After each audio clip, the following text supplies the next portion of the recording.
Hello मेरे प्यारे students, क्या हाल चाल। हमें उम्मीद है आप सब स्वस्थ होंगी, मस्त होंगी और आप सबकी तैयारी एकदम शानदार ज़बरदस्त तरीके से चल रही होगी। तो स्वागत है एक बार फिर से UP triple S C N M female health worker के नर्सिंग क्लास में के मिडवाइफरी सेशन में। तो मिडवाइफरी का लेक्चर नंबर हम कौन सा पढ़ रहे हैं? 62। तो बहुत ही शानदार तरीके से पिछले वर्ष में पूछे गए टॉप 30 क्वेश्चन का आज पोस्टमार्टम करने वाले हैं। तो एकदम शानदार तरीके से तो आइए शुरुआत करते हैं ज़बरदस्त तरीके से। यूपी एनएम, बिहार एनएम या डीएसएसबी एनएम या किसी भी स्टेट एनएम की तैयारी आप कर रही हैं तो आपने सही वीडियो को प्ले किया है। तो मिडवाइफरी पढ़ेंगे एकदम बेहतरीन तरीके से, 30 क्वेश्चन करेंगे। इन 30 क्वेश्चन के आंसर देने की कोशिश कीजिएगा। अगर सेशन अच्छा लगेगा तो सेशन को लाइक, शेयर और चैनल को अभी तक सब्सक्राइब नहीं किया तो कम से कम इतना काम कर लीजिए। तो आइए शुरुआत करते हैं क्वेश्चन की। तो देखिए फर्स्ट क्वेश्चन आपके स्क्रीन पर आ चुका है। तो इसका कह रहा है गर्भावस्था के दौरान सर्वाधिक सामान्य असामान्यता कौन सी है? प्रीक्लेम्सिया, हाइपरथायराइडिज, डायबिटीज मिलिट्स या थैलेसीमिया। तो कह रहा है गर्भावस्था के दौरान सर्वाधिक असामान्यता क्या है? तो हमारा राइट आंसर हो जाएगा ऑप्शन नंबर ए, प्रीक्लेम्सिया। तो बढ़ते हैं अगले क्वेश्चन की तरफ। कह रहा शिशु के जन्म के तुरंत बाद प्रथम अनिवार्य टीका कौन सा होता है? DPT, BCG, polio, hepatitis B. तो शिशु के जन्म के तुरंत बाद प्रथम अनिवार्य टीका होता है हमारा बीसीजी। तो बढ़ते हैं आगे। कह रहा प्रसव के दौरान एफ्रेम्स नियम का क्या महत्व है? भ्रूण की हृदय गति पता करने में, गर्भाशय संकुचन का मूल्यांकन करने में, या भ्रूण की स्थिति और प्रस्तुति निर्धारित करने में, या प्रसव की अवधि ज्ञात करने में। तो कह रहा प्रसव के दौरान एफ्रेम्स नियम का क्या महत्व है? तो हमारा तीसरे का राइट आंसर हो जाएगा ऑप्शन नंबर सी, भ्रूण की स्थिति और प्रस्तुति निर्धारित करने में। तो बढ़ते हैं अगले क्वेश्चन की तरफ। तो चौथा क्वेश्चन कह रहा निम्नलिखित में से कौन सी औषधि प्रसव पीड़ा को उत्तेजित करती है? ऑक्सीटोसिन, एरिथ्रोमाइसिन, मेट्रोनिडाजोल या मैग्नीशियम सल्फेट। तो कह रहा निम्नलिखित में से कौन सी औषधि प्रसव पीड़ा को उत्तेजित करती है? तो हमारा ऑप्शन नंबर ए हो जाएगा राइट, ऑक्सीटोसिन। तो बढ़ते हैं अगले क्वेश्चन की तरफ। कह रहा है नवजात में निप्पल डिस्चार्ज किसका संकेत है? संक्रमण, नवजात हार्मोनल प्रभाव, कुपोषण, जन्मजात यौन अंग दोष। तो कह रहा है नवजात में निप्पल डिस्चार्ज किसका संकेत है? तो नवजात में निप्पल डिस्चार्ज जन्मजात हार्मोनल प्रभाव का संकेत है। हार्मोनल का प्रभाव क्या निप्पल डिस्चार्ज का संकेत है? तो बढ़ते हैं आगे। कह रहा क्लोमिफेन साइट्रेट किस स्थिति में प्रयुक्त होता है? मासिक धर्म के दर्द में, गर्भपात रोकने के लिए, बांझपन के उपचार में, प्लेसेंटा प्रीविया के लिए। तो हमारा छठा क्वेश्चन कर रहा है क्लोमिफेन साइट्रेट किस स्थिति में प्रयुक्त होता है? तो हमारा छठे का right answer option number C, बांझपन के उपचार में। बढ़ते हैं आगे। स्तनपान न कराने से माँ में कौन सी जटिलता हो सकती है? प्लेसेंटा रिटेंशन, लैक्टेशन, मास्टाइटिस, मेनार्चे या मेनोरेजिया। तो कह रहा स्तनपान न कराने से माँ में कौन सी जटिलता हो सकती है? तो हमारा हो जाएगा option number B, lactation mastitis. पढ़ते हैं आगे। कह रहा सामान्य प्रसव में द्वितीय चरण का औसत समय प्रथम बार प्रसव करने वाली महिला में कितना होता है? 30 मिनट, 1 घंटा, 2 घंटे, 3 घंटे। तो कह रहा सामान्य प्रसव में द्वितीय चरण का औसत समय प्रथम प्रसव करने वाली महिला में कितना होता है? तो हमारा आठवें का राइट आंसर रहेगा ऑप्शन नंबर सी, 2 घंटे। तो बढ़ते हैं आगे। कह रहा निम्न में से कौन सा लक्षण एक्टोपिक गर्भावस्था का संकेत देता है? सामान्य अल्ट्रासाउंड रिपोर्ट, पीठ में दर्द, असामान्य योनि रक्तस्राव, बढ़ती भूख। तो कह रहा निम्न में से कौन सा लक्षण एक्टोपिक गर्भावस्था यानी एक्टोपिक प्रेगनेंसी का संकेत देता है? तो एक्टोपिक प्रेगनेंसी का संकेत देने वाला ऑप्शन नंबर सी हो जाएगा असामान्य योनि रक्तस्राव। बढ़ते हैं आगे। नाल यानी प्लेसेंटा के बाहर निकलने की सामान्य समयावधि क्या है? 5 से 10 मिनट, 30 से 40 मिनट, 20 से 30 मिनट या 1 घंटा। तो कह रहा नाल यानी प्लेसेंटा के बाहर निकलने की सामान्य समयावधि कितनी है? तो हमारा ऑप्शन नंबर ए हो जाएगा राइट, 5 से 10 मिनट। तो बढ़ते हैं आगे। कह रहा निम्न में से कौन सी स्थिति गर्भावस्था में अधिकतर एमनियोटिक द्रव की अधिकता से जुड़ी होती है? फुफ्फुसी हाइपोक्सिया, हाइपोप्लासिया या एनीसीफेली या प्लेसेंटा प्रीविया या क्रिप्टोकिर्ज्म। तो कह रहा निम्न में से कौन सी स्थिति गर्भावस्था में अधिकतर एमनियोटिक द्रव की अधिकता से जुड़ी होती है? तो हमारा 11 का राइट आंसर होगा ऑप्शन नंबर बी, एनीसीफेली। तो बढ़ते हैं अगले क्वेश्चन की तरफ।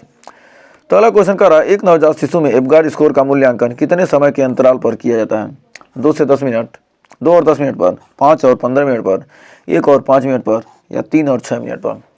तो कह रहा है नवजात शिशु में जो एवगार्ड स्कोर का मूल्यांकन होता है कितने समय के अंतराल पर किया था? 1 और 5 मिनट। ऑप्शन नंबर सी हो जाएगा राइट। बढ़ते हैं आगे।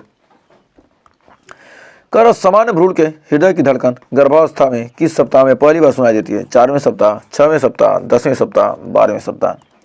तो कह रहा सामान्य भ्रूण के हृदय की धड़कन गर्भावस्था के किस सप्ताह में पहली बार सुनाई देती है?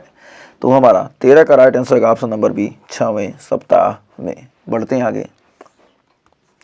कह निम्नलिखित में से कौन सी दवा गर्भधारण के लिए निषेध मानी जाती है? Iron, folic acid, vitamin B12, folic acid या टेट्रासाइक्लिन। तो कह रहा निम्नलिखित में से कौन सी दवा गर्भधारण के लिए निषेध मानी जाती है? तो हमारा 14 का राइट आंसर का ऑप्शन नंबर डी, टेट्रासाइक्लिन। तो टेट्रासाइक्लिन हमारा हो जाएगा राइट आंसर। तो बढ़ते हैं आगे। करा स्त्री के शरीर में सबसे चौड़ी श्रोणि प्रकार कौन सी होती है? एड्रोइड, गायनेकॉइड या प्लेटिपेल्विक या एंथ्रोपाइड। तो कह रहा है स्त्री के शरीर में सबसे चौड़ी श्रोणि श्रोणि प्रकार कौन सी है? तो किस प्रकार की श्रोणि है? तो हमारा राइट आंसर हो जाएगा सबसे चौड़ी श्रोणि कौन है? गायनेकॉइड। नेक्स्ट। करा प्लेसेंटा की भ्रूणी सतह किस रंग की होती है? लाल, नीली, चमकदार और धूसर, सफेद। तो कह रहा प्लेसेंटा की भ्रूणी सतह किस रंग की होती है? तो हमारा 16वें का राइट आंसर का ऑप्शन नंबर सी, चमकदार और धूसर। बढ़ते हैं आगे। कह निम्न में से कौन सा संकेत जीवित भ्रूण की पुष्टि करता है? योनि रक्तस्राव, भ्रूण की हृदय ध्वनि, स्तनों में तनाव या थकान। तो कह रहा कौन सा संकेत जीवित भ्रूण की पुष्टि करता है? तो हमारा 17 का राइट आंसर का ऑप्शन नंबर बी, भ्रूण की हृदय ध्वनि। तो बढ़ते हैं आगे। कह रहा डाउन सिंड्रोम किस गुणसूत्र असामान्यता से जुड़ा है? ट्राइसोमी 30, ट्राइसोमी 21 या ट्राइसोमी 18 या मोनसोमी एक्स। तो कह रहा डाउन सिंड्रोम किस गुणसूत्र असामान्यता से जुड़ा है? तो डाउन सिंड्रोम किस गुणसूत्र असामान्यता से जुड़ा है? तो हमारा ऑप्शन नंबर बी हो जाएगा ट्राइसोमी 21। तो बढ़ते हैं आगे। करा गर्भावस्था में सबसे अधिक ऊर्जा की आवश्यकता किस तिमाही में होती है? पहली तिमाही, दूसरी तिमाही, तीसरी तिमाही या प्रसव के बाद। तो करा गर्भावस्था में सबसे अधिक ऊर्जा की आवश्यकता किस तिमाही में होती है? तो हमारा 19 का राइट आंसर का ऑप्शन नंबर सी, तीसरी तिमाही में। तो बढ़ते हैं आगे। कर नवजात में श्वसन क्रिया सामान्यतः कितनी बार प्रति मिनट होती है? 20 से 30, 30 से 60, 10 से 20, 60 से 80। तो कह रहा नवजात में श्वसन क्रिया सामान्यतः कितनी बार प्रति मिनट होती है? तो हमारा राइट आंसर हो जाएगा 30 to 60, 30 से 60 पर मिनट। नेक्स्ट। कह रहा क्लास्ट्रम में किस एंटीबॉडी की प्रचुरता होती है? IgM, IgD, IgA या IgE। कह रहा क्लास्टर तो हमारा कह रहा क्या क्लास्ट्रम में किस एंटीबॉडी की प्रचुरता होती है? तो हमारा राइट आंसर हो जाएगा option number C, IgA। Next. कह रहा पेल्विक इनलेट का सबसे महत्वपूर्ण डायमीटर कौन सा होता है? Transverse, diagonal conjugate, anatomy conjugate या ऑस्ट्रेटिक कंजुगेट। तो कह रहा पेल्विक इनलेट का सबसे महत्वपूर्ण डायमीटर कौन सा होता है? तो हमारा ऑप्शन नंबर राइट हो जाएगा ऑप्शन नंबर डी, ऑब्स्ट्रैक्टिव इन ए कंजुगेट। तो कंजुगेट, ऑब्स्ट्रैक्टिव, कंजुगेट क्या है? पेल्विक इनलेट का सबसे महत्वपूर्ण डायमीटर है। तो बढ़ते हैं आगे। कह रहा है निम्नलिखित में से कौन सा स्थिति अधिक जोखिम वाली गर्भावस्था को दर्शाती है? प्रथम गर्भ, 25 वर्ष की महिला, जुड़वा गर्भ या प्रसव के 2 साल बाद पुनः गर्भावस्था। तो सबसे अधिक जोखिम वाली होती है क्या? जुड़वा गर्भ, यानी ऑप्शन नंबर सी हो जाएगा हमारा राइट। तो नेक्स्ट क्वेश्चन के साथ आइए करते हैं शुरू फिर फाइट। कह रहा है निम्न में से कौन सी विधि अस्थायी परिवार नियोजन की मानी जाती है? कंडोम, IUCD, नसबंदी या OCP। तो हमारा कह रहा है क्या? कौन सी विधि अस्थायी परिवार नियोजन की मानी जाती है? तो हमारा राइट आंसर है ऑप्शन नंबर सी, नसबंदी। तो बढ़ते हैं अगले क्वेश्चन की तरफ। कर जन्म के समय सामान्य नवजात का वजन लगभग कितना होता है? 1.5 से 2 किलोग्राम या 2.5 से 4 किलोग्राम या 4.5 से 5.5 किलोग्राम या 5.5 से 6 किलोग्राम। तो कह रहा है जन्म के पश्चात समय नवजात का वजन लगभग कितना होता है? तो हमारा राइट आंसर हो जाएगा ऑप्शन नंबर बी, 2.5 से 4 किलोग्राम। नेक्स्ट कह रहा है एक स्वस्थ गर्भवती महिला को कुल कितनी TT इंजेक्शन की आवश्यकता होती है? केवल 1, 3, 2, 4। तो कह रहा है एक गर्भवती महिला को कुल कितनी TT इंजेक्शन की आवश्यकता होती है? तो हमारा राइट आंसर होगा ऑप्शन नंबर सी, 2। तो एक स्वस्थ गर्भवती महिला को कितनी TT इंजेक्शन की आवश्यकता होती है? ऑप्शन नंबर सी हो जाएगा 2। बढ़ते हैं आगे। कह रहा है प्रसव के दौरान भ्रूण के सिर का सबसे बड़ा व्यास कौन सा होता है? सब ऑक्सीपिटो ब्रैगमैटिक या ऑक्सीपिटो फ्रंटल या ऑक्सीपिटो मेंटल या मेंटो ब्रैगमैटिक। तो कह रहा है प्रसव के दौरान भ्रूण के सिर का सबसे बड़ा व्यास कौन सा होता है? तो occipito mental, occipito mental, occipito mental हमारा ऑप्शन नंबर सी हो जाएगा राइट। तो बढ़ते हैं आगे। कह 28 क्वेश्चन, प्रीक्लेम्सिया की पुष्टि के लिए कौन सी जांच आवश्यक है? हीमोग्लोबिन, यूरिन में प्रोटीन, ब्लड शुगर या प्लेटलेट काउंट। तो कह रहा प्रीक्लेम्सिया की पुष्टि के लिए कौन सी जांच सबसे ज़्यादा आवश्यक है? तो हमारा राइट आंसर हो जाएगा ऑप्शन नंबर बी, यूरिन में प्रोटीन। तो बढ़ते हैं 29 नंबर क्वेश्चन की तरफ। कह रहा नवजात शिशु की त्वचा पर सफ़ेद वसायुक्त परत को क्या कहते हैं? लैनिगोस, मिलिया, वर्निक्स केसियोसा या वेसिकुलर रैश। तो कह रहा नवजात शिशु की त्वचा में सफ़ेद वसायुक्त परत को क्या कहते हैं? तो हमारा 29 का राइट आंसर होगा ऑप्शन नंबर सी, वर्निक्स केसियोसा। बढ़ते हैं आगे। अगला क्वेश्चन कह रहा है थ्रेडेड एबार्सन का प्रमुख लक्षण क्या होता है? प्लेसेंटा का बाहर आना, सर्विक्स का खुलना, हल्का योनि रक्तस्राव या भ्रूण की मृत्यु। तो हमारा कह रहा है थ्रेडेड एबार्सन का प्रमुख लक्षण होता है हल्का योनि रक्तस्राव। तो हमें उम्मीद है ये 30 क्वेश्चन आपको क्लियर हो गए होंगे। तो 30 में आपने कितने क्वेश्चन के आंसर देने की कोशिश की थी और कितने सही हुए वो हमें क्या कीजिएगा कमेंट बॉक्स में ज़रूर बताइएगा।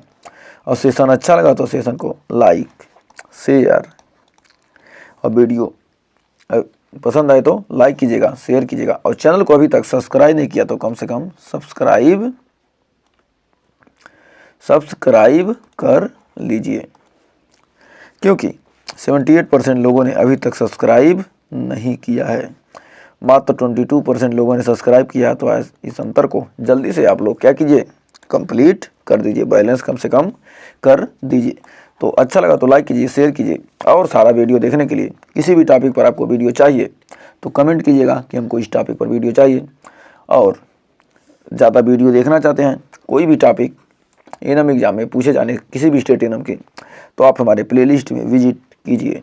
वहाँ पर आपको हर टॉपिक एकदम शानदार तरीके से मिलेगा। कोई ऐसा टॉपिक नहीं है जिस पर हमने 200-300 क्वेश्चन न कराए हों। हर टॉपिक पर 200, 300, 400 मान के चलिए 300 प्लस क्वेश्चन ही हर टॉपिक पर कराया गया। कोई भी टॉपिक होगा 300 प्लस क्वेश्चन आपको मिलने वाले हैं। तो सोचिए पहले हर टॉपिक से 300 क्वेश्चन पढ़ते हैं तो बहुत सारे क्वेश्चन हो जाएंगे। तो आज के लिए बस इतना ही, मिलते हैं नेक्स्ट वीडियो में कुछ और क्वेश्चन के साथ, कुछ और टॉपिक के साथ। तब तक के लिए टेक केयर।